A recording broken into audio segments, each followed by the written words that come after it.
He wasn't a soldier. He wasn't a firefighter rushing into a burning building. He was a man sitting in a lawn chair, trying to protect a friend's home, on an ordinary street in Hawaii. And then, without warning, without sound, without a single moment to move, something hit him. It had traveled through the air at over 100 kilometers per hour. It had been liquid rock seconds before it found him, and when it did, his leg shattered. His skin caught fire, and the heat that entered his body had originated not in this world as we know it, but kilometers beneath the surface of the earth. The doctors who received him had never treated anything quite like it. Neither had he ever imagined anything quite like it. His name is Daryl Clinton, and the volcano that struck him, Kilauea, had been building to that moment for 200,000 years. This is the story of one man, one morning, and the ancient fire that changed everything. There are places on this earth that do not simply exist. They arrived. Forged not by time, nor by wind, nor by the slow patience of erosion, but by fire. By heat so ancient and so absolute that it defies the human imagination. The Big Island of Hawaii is one of those places. Stand on its shores, and you are standing on something that was not here a million years ago. The ground beneath your feet was once liquid. It moved, it breathed, and in some places, it still does. The Hawaiian Islands were born from what geologists call a hot spot, a column of superheated rock rising from deep within the Earth's mantle, punching through the Pacific tectonic plate like a torch held beneath a sheet of ice. As the plate drifts slowly to the northwest, new volcanic islands are born over that same fixed flame. The Big Island is the youngest, the most restless. Before we continue this story, subscribe to the channel. Your support helps us tell the true stories of Earth's most powerful volcanoes. The least finished, and at its southeastern flank, there is a volcano that has not stopped erupting in any meaningful sense for over 200,000 years. Its name is Kilauea. To the native Hawaiian people, Kilauea is not simply a geological feature. It is the home of Pele, the goddess of volcanoes, of creation, of destruction, and of the fire that gives and takes life in equal measure. Ancient chants describe her as capricious, beautiful, terrifying. Science, in its own way, has come to agree. Kilauea is not a towering, cone-shaped volcano that announces its fury with dramatic silhouette. It is broad, low, deceptively quiet in appearance. A shield volcano, geologists call it, shaped by thousands of years of lava flowing outward in every direction, like wax melting slowly off a candle. But do not let that gentleness deceive you. Beneath that flat, dark surface, a system of extraordinary complexity is always moving. Magma rises, pressure builds, the earth finds its release, not always with warning, not always with mercy. For generations, the people of the Puna district lived alongside this volcano. They built their homes near it. They raised their families within sight of its vents. Some came from the mainland, drawn by the raw beauty of the place, the black rock, the tree ferns, the warmth, the sense of living on something alive. They knew the risks, or at least they believed they did. What they could not have imagined, what no one could have imagined, was the spring of 2018. What was coming was not merely an eruption, it was a transformation of the land itself, sudden, violent, and for at least one man on one particular morning, deeply, irreversibly personal. His name was Daryl Clinton, and the volcano was about to find him. There is a particular kind of person who chooses to live in Leilani Estates. They are not reckless people, not careless. Most of them understood, in some quiet corner of their minds, that the ground they built upon was borrowed, that the Big Island does not offer permanence, only the illusion of it, dressed in tropical flowers and warm evening air. But there is something about that place that disarms you. Leilani Estates sits in the lower east rift zone of Kilauea, a residential subdivision carved into the jungle of the Puna district, on the southeastern edge of the Big Island. The streets have names drawn from the Hawaiian language, names that speak of beauty, of nature, of belonging. The lots are generous. The trees grow tall and fast in the volcanic soil. Orchids bloom without much effort. The air smells of rain and earth and something older than memory. People came here for many reasons. Some came for the affordability. Land near an active volcano, it turns out, does not command the same price as land elsewhere. Some came for the community, a loose and generous gathering of artists, retirees, farmers, and free spirits who had chosen a quieter life at the edge of the Pacific. Some came simply because, when they first saw it, something in them said yes. Darrell Clinton was not a man defined by drama. He was the kind of person who showed up when it mattered. Dependable, grounded, the sort of neighbor who remembered your name, who offered a hand before you had to ask. In May of 2018, he was doing exactly what that kind of man does. A friend's home sat in the path of the unfolding eruption. Lava had already begun moving through parts of the neighborhood. The ground had cracked open in places, releasing plumes of sulfur dioxide that burned the eyes and lungs.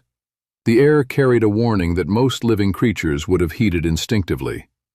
Darrell stayed. He stayed to help protect what he could, to watch over a property that mattered to someone he cared about, to do the human thing in a place where the earth was doing something profoundly inhuman. But to understand what happened to him, truly understand it, we must first understand what the land itself was doing in those weeks. The eruption of 2018 did not begin with a single dramatic explosion. It began the way many great catastrophes begin, quietly, with signs that were easy to misread. In late April of that year, geologists at the Hawaiian Volcano Observatory noted something concerning. The lava lake inside Halema'uma'u crater, a feature that had become almost familiar, almost comfortable to scientists and tourists alike, had begun dropping. The molten rock that had sat near the surface for years was descending, draining back into the deeper plumbing of the volcano. When a lava lake drops, it is not a sign of calm. It is a sign of pressure moving somewhere else. The magma was not disappearing.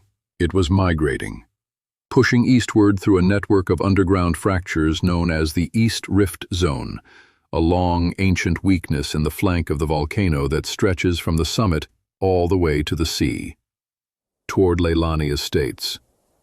On the 3rd of May, 2018, the ground in the subdivision cracked open.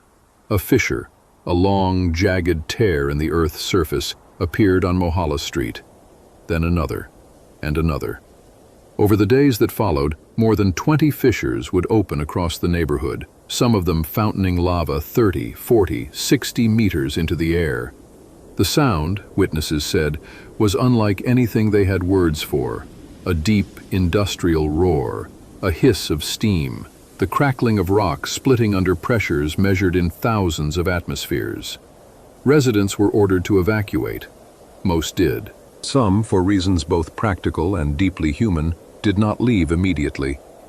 They lingered to gather what they could, to say goodbye to homes that had held years of living, to help a neighbor, to hold on just a little longer to the life they had built on that borrowed ground. Darrell Clinton was among them. He could not have known in those tense and smoky days that the volcano had one more surprise prepared. Something faster than lava, something that traveled through the air rather than across the ground, something that would strike without the mercy of a warning. The days ahead would test the limits of the human body, the depth of human will, and the irreducible question that every survivor of a natural disaster must eventually face. Why did I live when everything around me did not? To understand what struck Darrell Clinton, you must first descend, not metaphorically, literally. You must go down past the cracked asphalt of Leilani Estates, past the roots of the tree ferns, past the layers of old lava that record centuries of eruptions like pages in a book no human hand ever wrote. You must go down to where the rock is no longer solid, where temperature and pressure conspire to produce something that should not exist by any ordinary measure of the world. Magma. The word comes from the Greek. It means simply a thick ointment, a paste. The Greeks, of course, had no idea what they were naming. No one in the ancient world could have conceived of what truly lies beneath the surface of a volcanic island. A river of molten rock, moving slowly through channels and chambers carved by its own heat, carrying within it gases compressed to extraordinary pressures, waiting for the moment when the weight above them is no longer enough to hold them down. Kilauea's magma originates from a depth of roughly 60 kilometers below the surface. At that depth, the mantle rock does not melt because of extreme heat alone. It melts because the pressure drops, because the hot spot rising from below causes decompression, and decompression in the deep earth is enough to turn solid rock into liquid fire.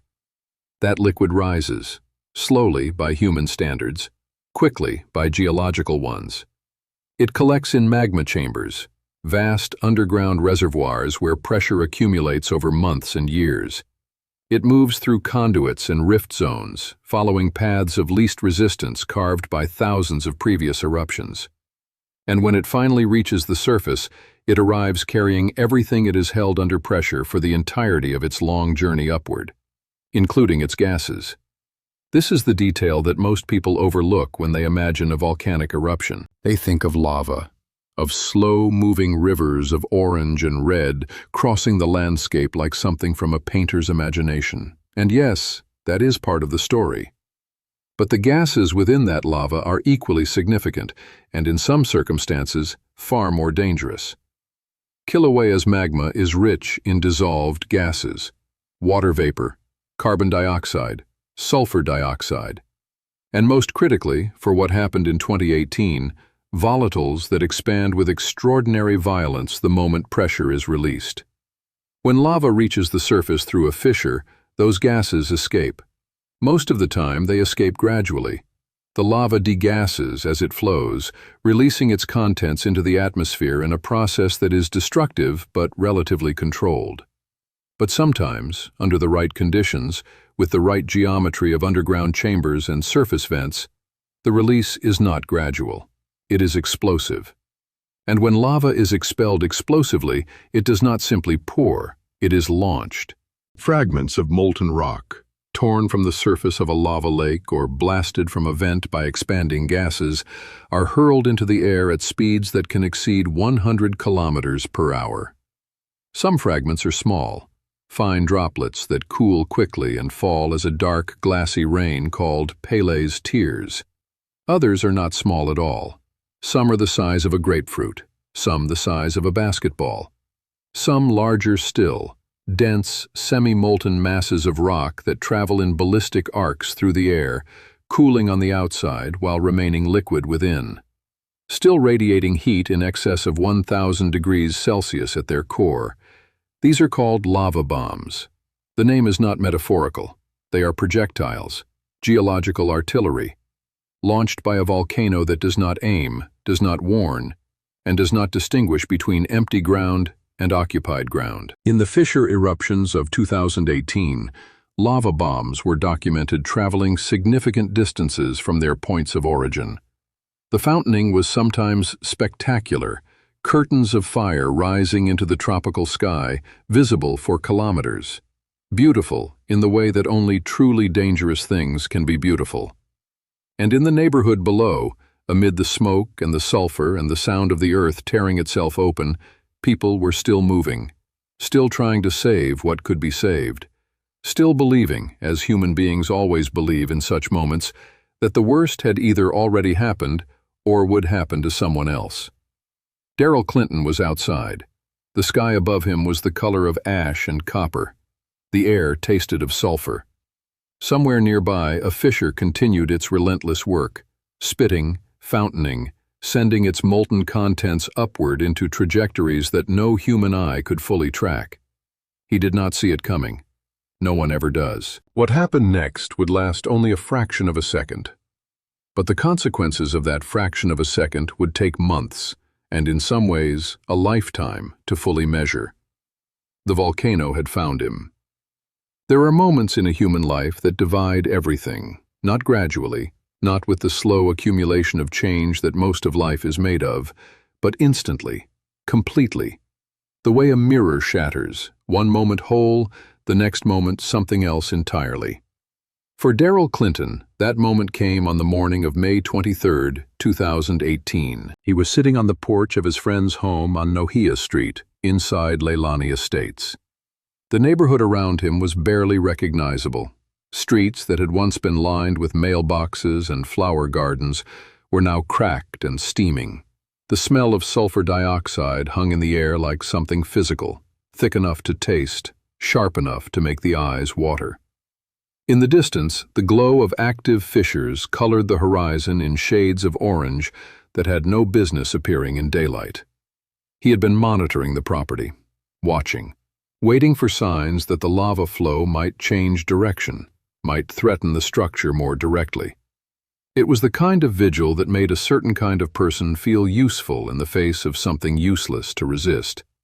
He was seated in a plastic lawn chair. That detail matters, not because the chair played any role in what happened, but because of what it represents: the ordinary, the mundane, the profound human habit of arranging small comforts in the middle of extraordinary danger, as though a lawn chair might somehow negotiate a truce with a volcano.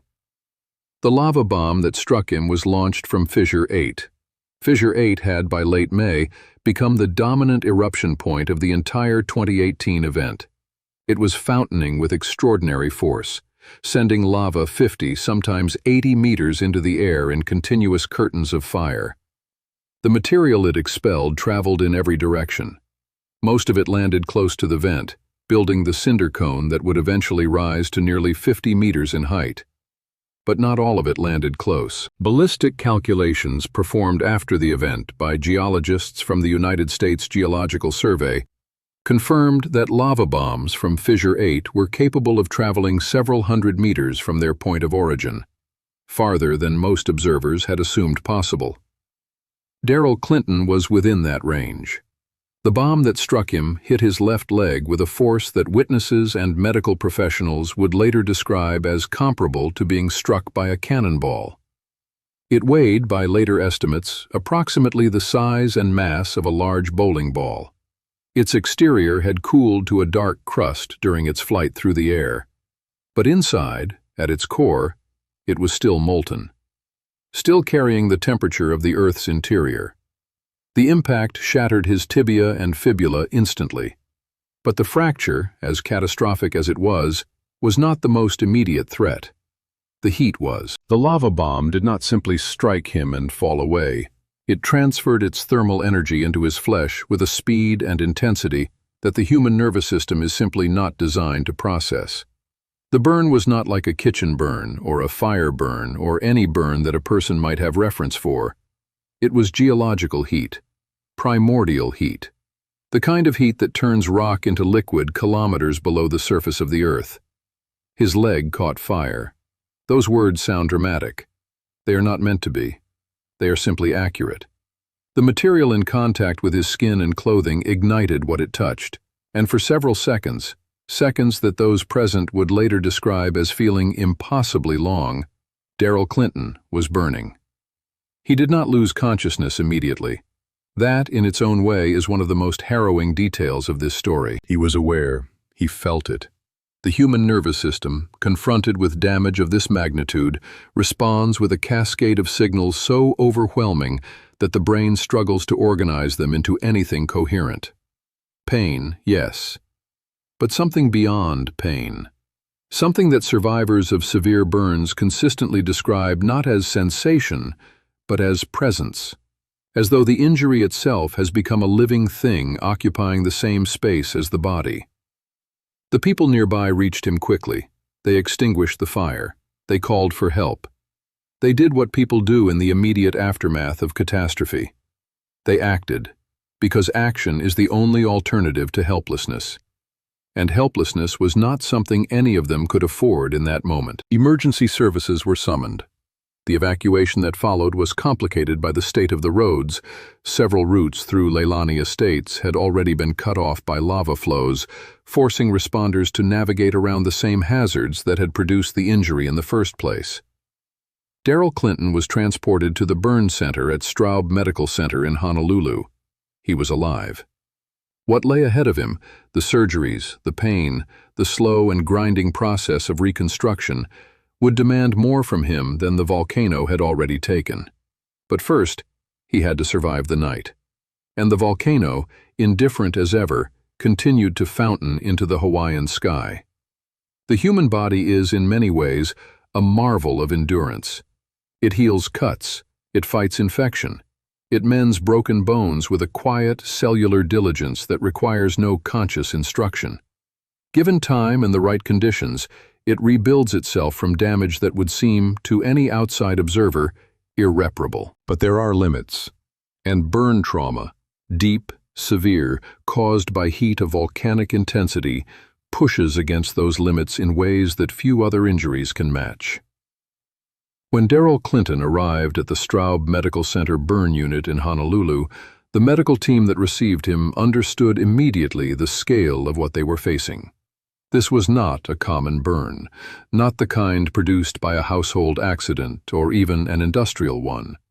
The wound on his leg carried within it a complexity that required both urgency and precision in equal measure. Burn injuries are classified by depth. A first-degree burn affects only the outermost layer of skin. It is painful, but it heals.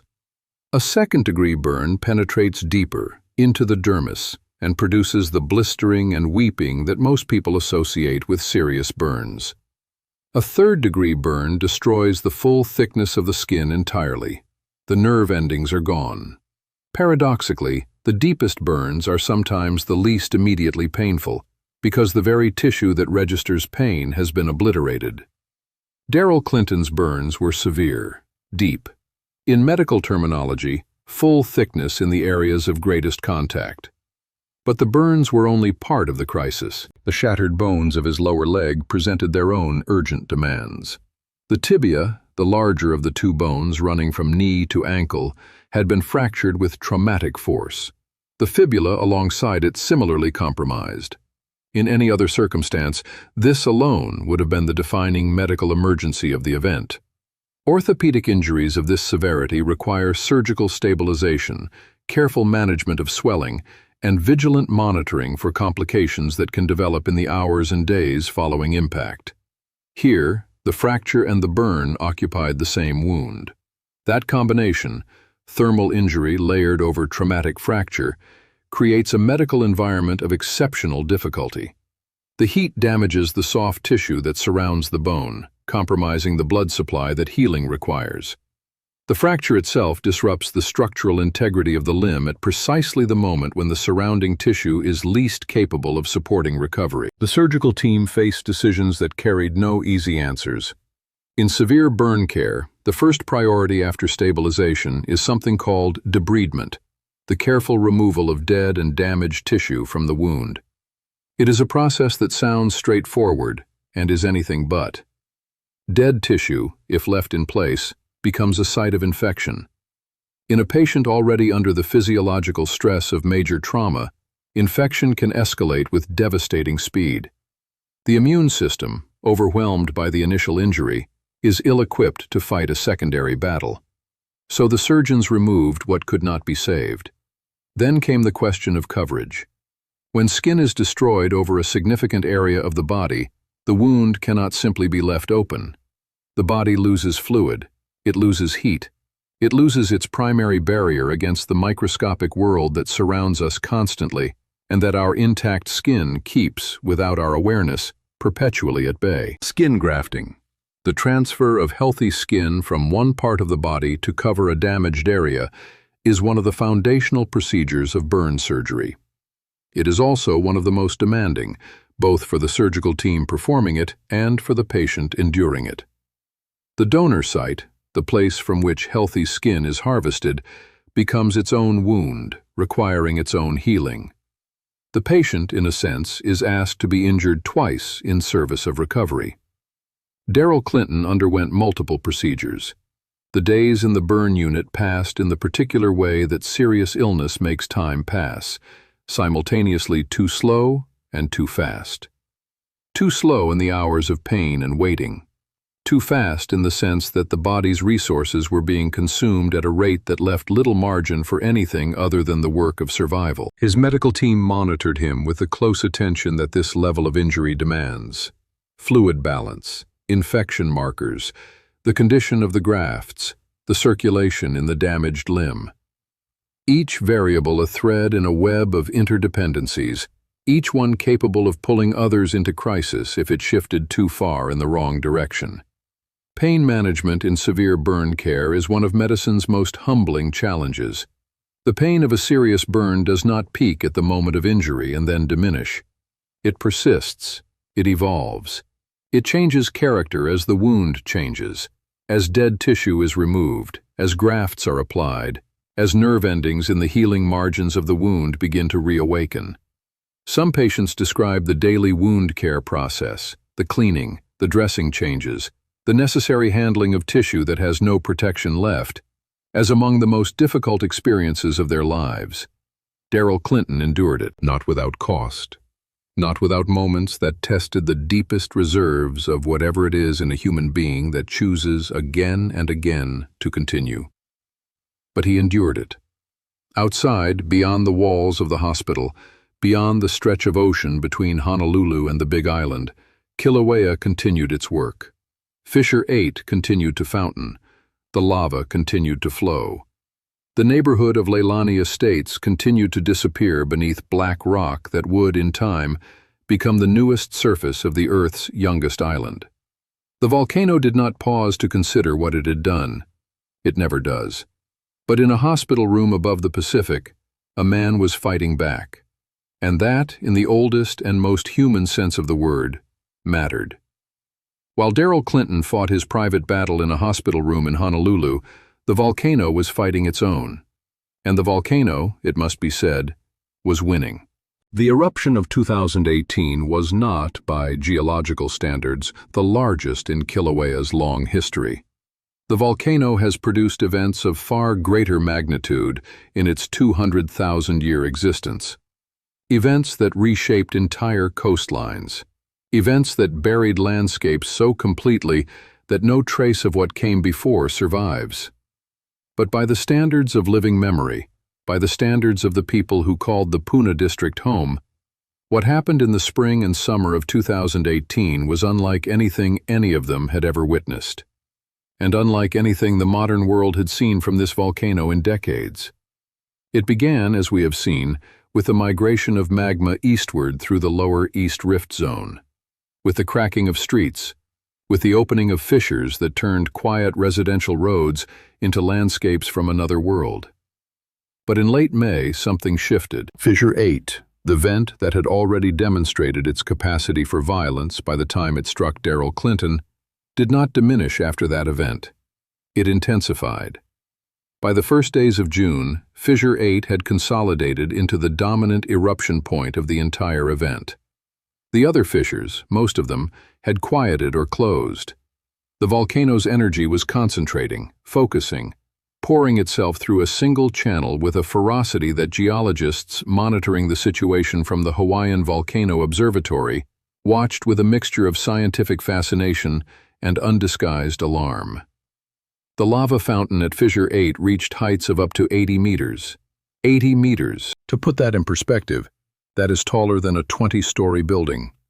A continuous curtain of molten rock, sustained not for minutes or hours, but for weeks, rising and falling with the rhythm of the Earth's own breathing, casting light visible from kilometers away, audible as a sustained industrial roar that residents in neighboring communities reported hearing through closed windows, through the walls of their homes, through the night. From that fountain, a river of lava emerged. Not the slow, thick flows that most people imagine when they think of Hawaiian volcanism. This was different. The lava that poured from Fissure 8 was what volcanologists call channelized, moving with speed and purpose through a defined course, constrained by the natural topography of the land and by the levees of cooled lava that built up along its edges as it flowed. At its peak, the lava river moved at speeds exceeding 15 kilometers per hour in its upper reaches. It flowed northwest, then turned. It crossed roads. It consumed forests. It entered the community of Lanipuna Gardens and did not stop. It moved through Kapoho, a neighborhood of homes and farms, and the beloved Kapoho tide pools, one of the most biodiverse marine environments on the entire island. And it did not stop there either. On the 4th of June, the lava reached the ocean at Kapoho Bay. What followed was one of the most visually dramatic sequences of the entire eruption. Lava entering the ocean does not simply cool and solidify quietly. The interaction of molten rock at temperatures exceeding 1,000 degrees Celsius with seawater produces an immediate and violent reaction. A billowing cloud of steam and hydrochloric acid gas called laze, from the words lava and haze. It is toxic. It burns the lungs. It carries within it fine particles of volcanic glass that can cause lasting respiratory damage. And it is, at a distance, extraordinarily beautiful. The photographs taken from the air during those days, images of a river of fire meeting the sea, of steam clouds rising in white columns against the blue of the Pacific sky, circulated around the world. They appeared on the front pages of newspapers in dozens of countries. They were shared millions of times. They were, by any measure, among the most spectacular images of volcanic activity ever captured in the modern era. But for the people of Puna, they were not spectacle. They were loss. By the time Fissure 8 finally began to quiet in early August, after nearly 3 months of continuous eruption, the accounting of what had been taken was staggering. More than 700 homes destroyed, gone entirely, consumed by lava, buried under rock that in some places reached 15 meters in depth. 35 square kilometers of land permanently altered. Kapoho Bay, the bay itself, the water, the tide pools, the entire geography of that coastline, filled in. Replaced by a new lava delta that extended hundreds of meters into the ocean. The land had been rewritten.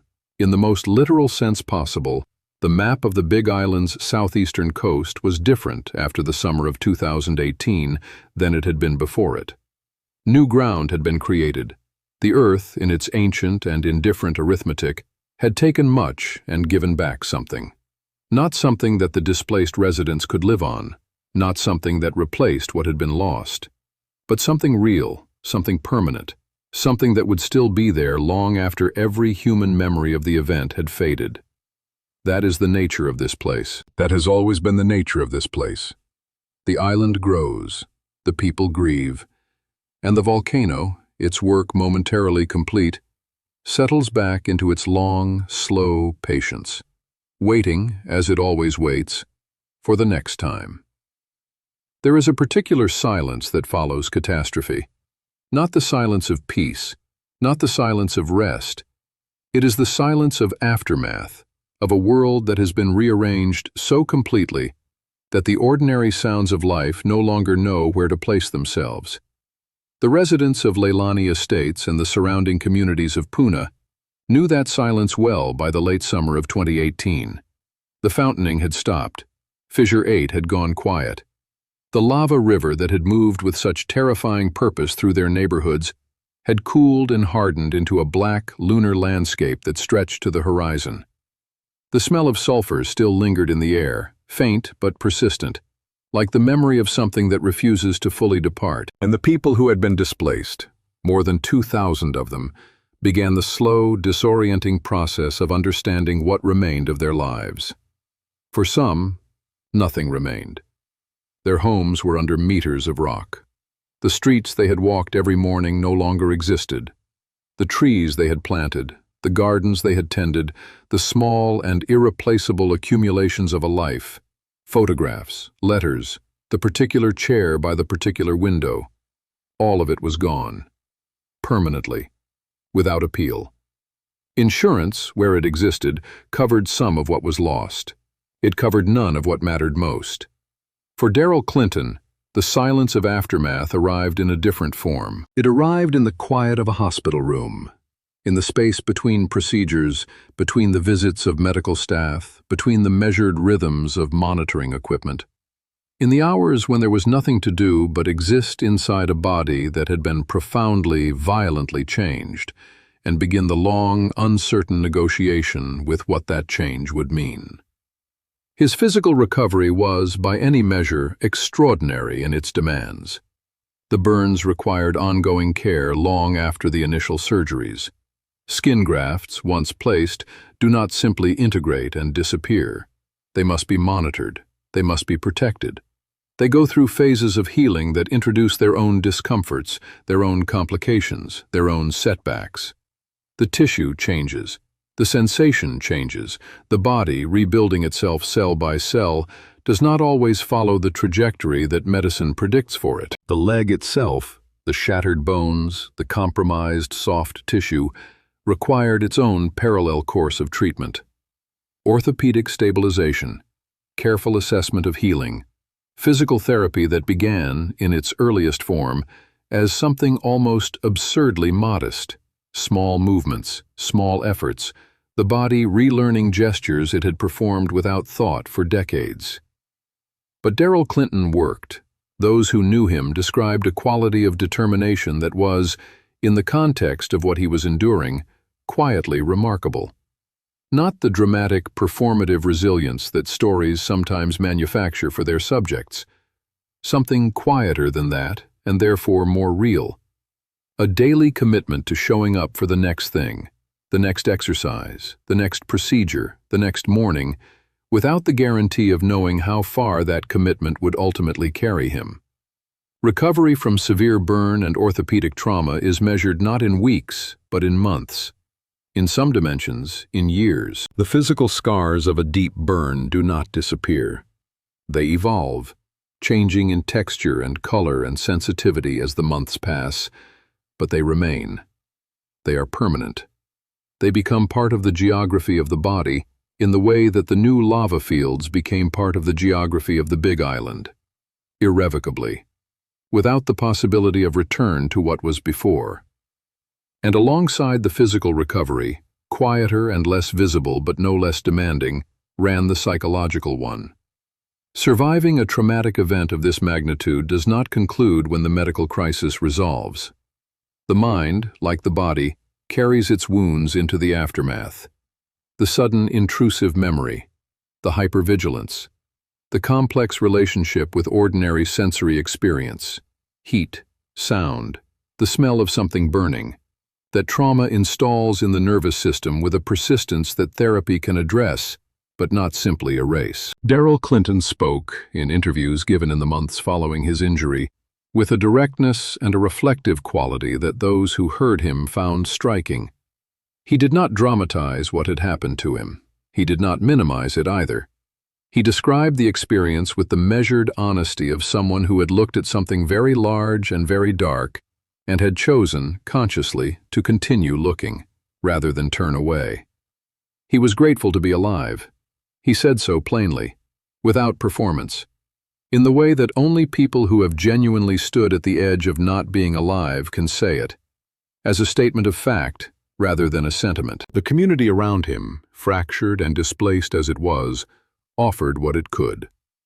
The people of Puna, even in their own grief and loss, have a history of turning toward each other in difficulty.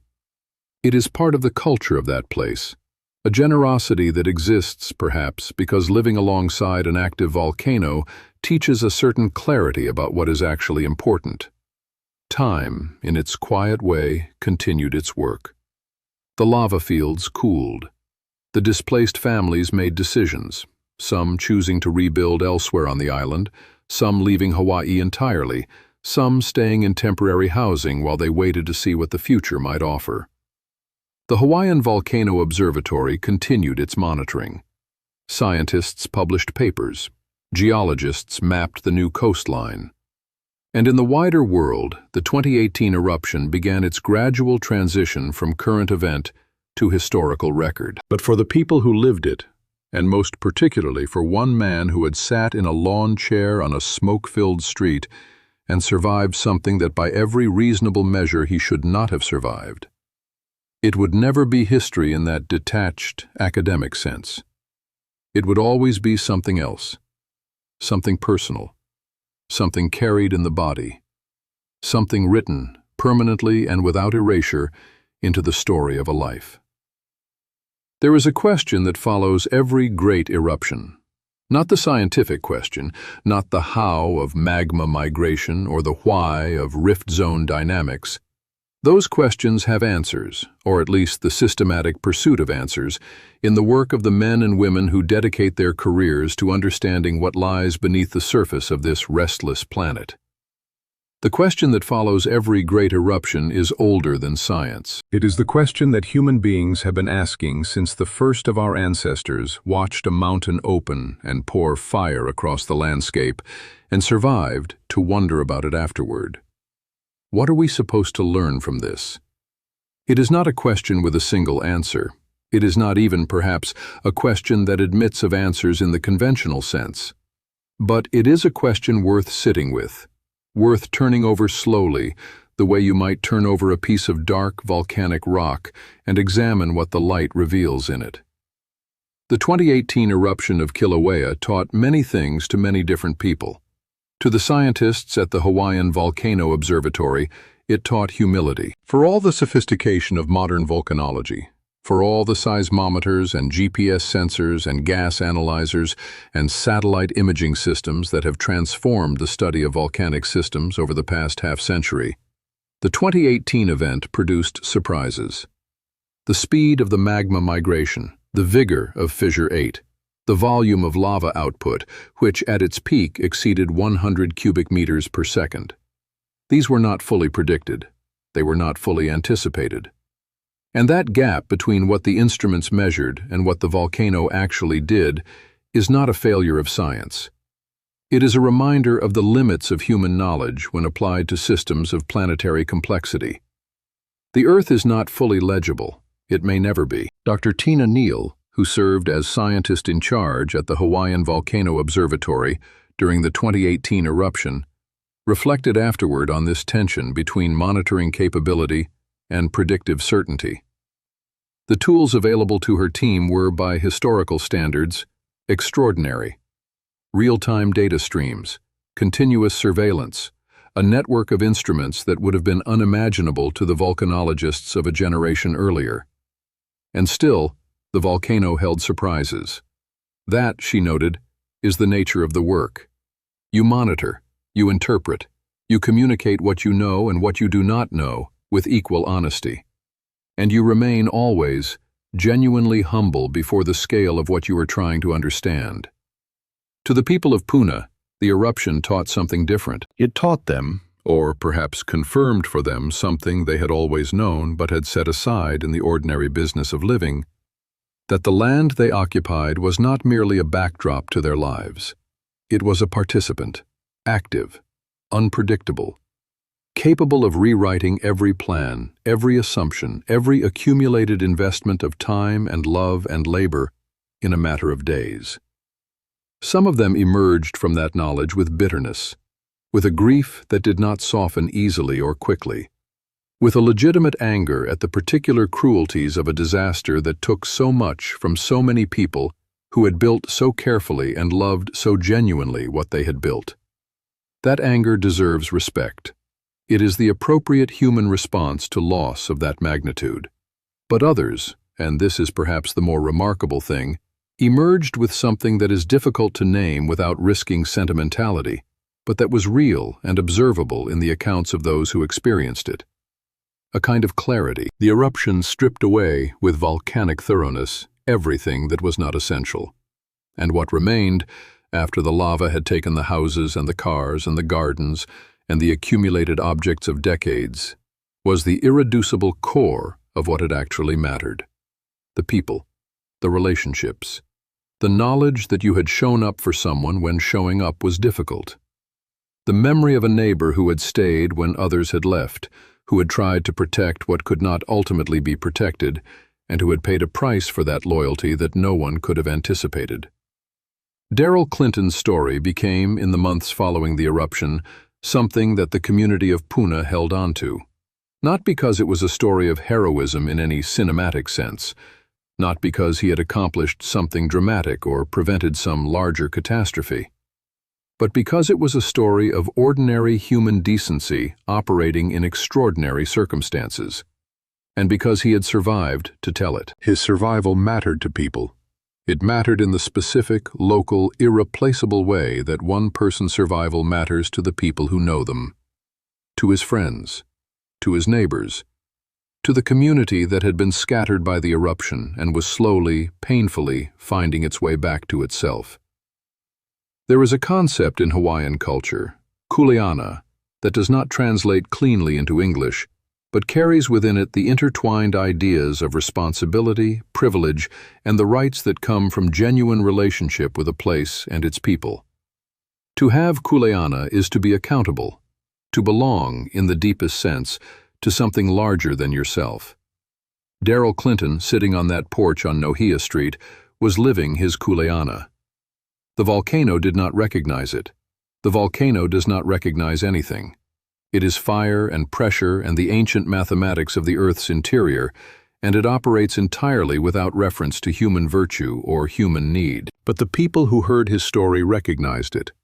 And in a year that had taken so much from so many, that recognition, that act of bearing witness to one man's ordinary courage, was not nothing. It was, in its quiet way, everything. Every story about a volcano is, in the end, a story about time. Not human time, not the time measured in years and decades and the span of a single life, but deep time, geological time, the kind of time that makes the entire recorded history of human civilization look like a single breath drawn and released on a winter morning, present for a moment, then gone, leaving no trace in the air. Kilauea has been erupting in one form or another for approximately 200,000 years. The 2018 eruption, for all its violence, for all its destruction, for all the lives it altered and the landscape it remade, lasted approximately 4 months. 4 months in 200,000 years. The mathematics of that proportion are difficult to hold in the mind. They resist the human tendency to place ourselves at the center of things, to imagine that the events we witness are somehow definitive, somehow final, somehow the culmination of everything that preceded them. They are not. They are a moment. A single, vivid, consequential moment in a story so long that it has no beginning any human being will ever locate, and no ending any human being will ever witness. And yet the moment matters. The moment always matters. Not to the volcano, which does not deal in mattering, but to the people inside the moment, to the families who lost their homes, to the communities that were scattered and then slowly, imperfectly reassembled, to the man who sat in a lawn chair on a smoky street and was struck by something that traveled from the interior of the earth to find him. To them, the moment was not geological. It was everything. Kilauea today remains one of the most closely monitored volcanoes on the surface of the planet. The Hawaiian Volcano Observatory, established in 1912, making it one of the oldest continuously operating volcano observatories in the world, maintains a network of instruments across the Big Island that would astonish the scientists who founded it. Seismometers that detect ground movement measured in fractions of a millimeter. GPS sensors that track the inflation and deflation of the volcano's surface with extraordinary precision, revealing the movement of magma underground before it reaches the surface. Gas monitoring stations that measure the composition of volcanic emissions in real time, providing early warning of changes in the system's behavior.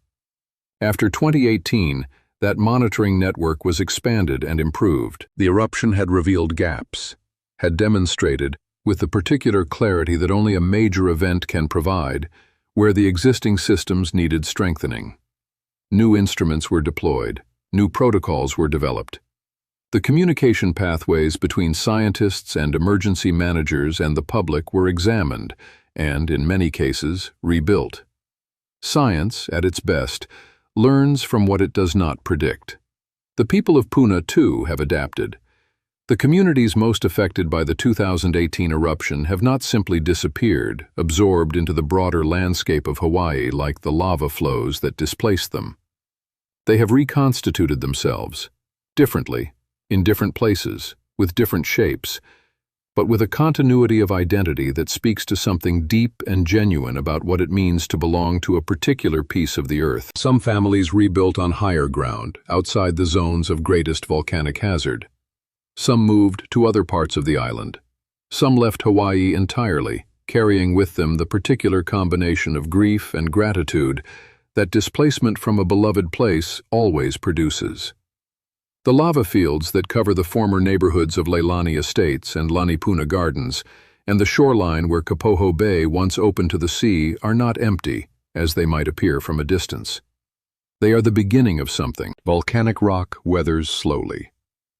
The first plants to colonize new lava, pioneering species of fern and moss that have been performing this work on the Hawaiian Islands for millions of years, begin to appear within months of a flow's cooling. They find the cracks. They establish themselves in the thinnest accumulations of wind-blown soil. They begin, with the same patient persistence that the volcano itself operates on, the long process of building something habitable from something that was, so recently, fire. In 100 years, there will be forest where the lava fields are now.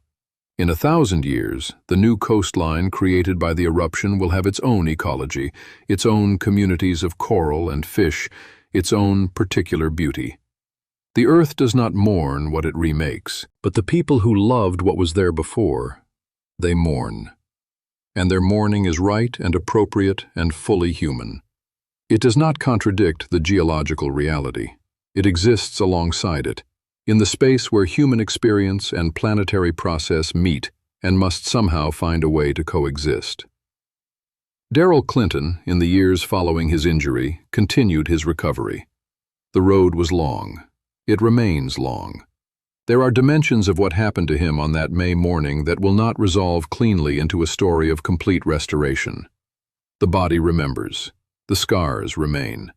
The particular knowledge of having been struck by the earth itself, of having experienced in the most direct and intimate way possible the force that lies beneath the surface of this island, does not fade into ordinary memory. It becomes part of who you are.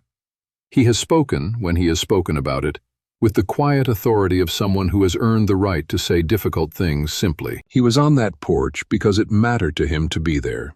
He would not change that. The volcano took something from him.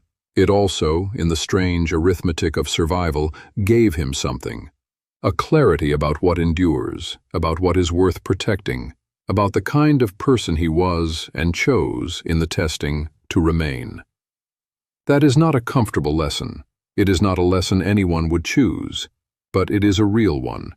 And in a world that offers no shortage of comfortable stories and a genuine scarcity of real ones, perhaps that is worth something. Perhaps that is worth quite a lot. Kilauea rests today. Not permanently. There is no permanent rest for a volcano of its nature. Its lava lake has returned. Its monitoring systems register daily the movements of a system still very much alive beneath the surface. It is waiting, as it has always waited, as it will always wait. The fire remains. It always does.